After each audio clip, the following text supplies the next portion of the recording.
ಸತತ 20 ಗಂಟೆಗಳವರೆಗೆ ಜೀವನ್ಮರಣದ ಮಧ್ಯೆ ಹೋರಾಡಿದ 2 ವರ್ಷದ ಸಾತ್ವಿಕ್ ಈಗ ಸಾವುಗಿದ್ದು ಬಂದಿದ್ದಾನೆ. ವಿಜಯಪುರ ಜಿಲ್ಲೆ ಇಂಡಿ ತಾಲೂಕಿನ ಲಚ್ಚಾಣ ಗ್ರಾಮ ಮಾತ್ರವಲ್ಲ, ಇಡೀ ರಾಜ್ಯವೇ ನೆಮ್ಮದಿಯ ನಿಟ್ಟುಸಿರು ಬಿಟ್ಟಿದೆ. ವಿಜಯಪುರ ಜಿಲ್ಲೆಯ ಇಂಡಿ ತಾಲೂಕಿನ ಲಾಚಾಣ ಗ್ರಾಮದಲ್ಲಿ ತೆರೆದ ಕೊಳವೆ ಬಾವಿಗೆ ಬಿದ್ದಿದ್ದ 2 ವರ್ಷದ ಪುಟ್ಟ ಕಂದಮ್ಮ ಸಾತ್ವಿಕ್ ಬದುಕಿ ಬಂದಿದ್ದಾನೆ. ಎನ್ಡಿಆರ್ಎಫ್, ಎಸ್ಡಿಆರ್ಎಫ್ ಮತ್ತು ಅಗ್ನಿಶಾಮಕ ಸಿಬ್ಬಂದಿ ಸತತ 20 ಗಂಟೆಗಳ ಕಾಲ ಸತತ ತೀವ್ರ ಕಾರ್ಯಾಚರಣೆ ನಡೆಸಿ ಸಾತ್ವಿಕ್ನನ್ನು ಜೀವಂತವಾಗಿ ಆಚೆ ತಂದಿದ್ದಾರೆ.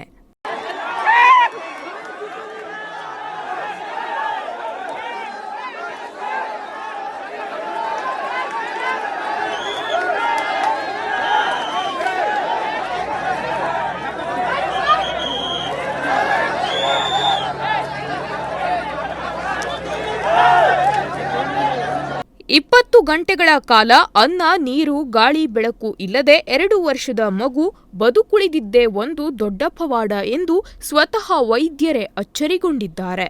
ಇದೊಂದು ವೈದ್ಯಕೀಯ ಕ್ಷೇತ್ರಕ್ಕೆ ಸವಾಲು ಎಂದು ಅಭಿಪ್ರಾಯ ವ್ಯಕ್ತಪಡಿಸಿದ್ದಾರೆ.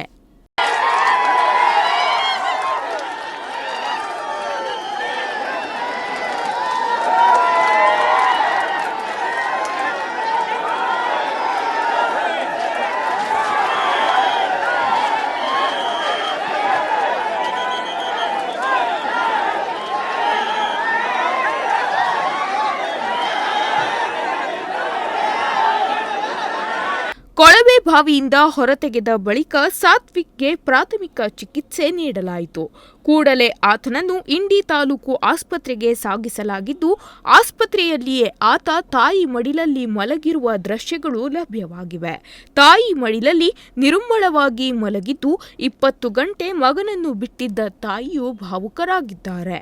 ಸಾತ್ವಿಕ್ ಈಗ ಚಿಕಿತ್ಸೆಗೆ ಉತ್ತಮವಾಗಿ ಸ್ಪಂದಿಸುತ್ತಿದ್ದಾನೆ. ಆತನಿಗೆ ಗಂಭೀರ ಪ್ರಮಾಣದ ಗಾಯಗಳಾಗಿಲ್ಲ. ಸಣ್ಣ ಪುಟ್ಟ ಗಾಯಗಳಿಗೆ ಚಿಕಿತ್ಸೆ ನೀಡಲಾಗುತ್ತಿದೆ ಎಂಬುದಾಗಿ ಸಾತ್ವಿಕ್ ತಂದೆ ಸತೀಶ್ ತಿಳಿಸಿದ್ದಾರೆ.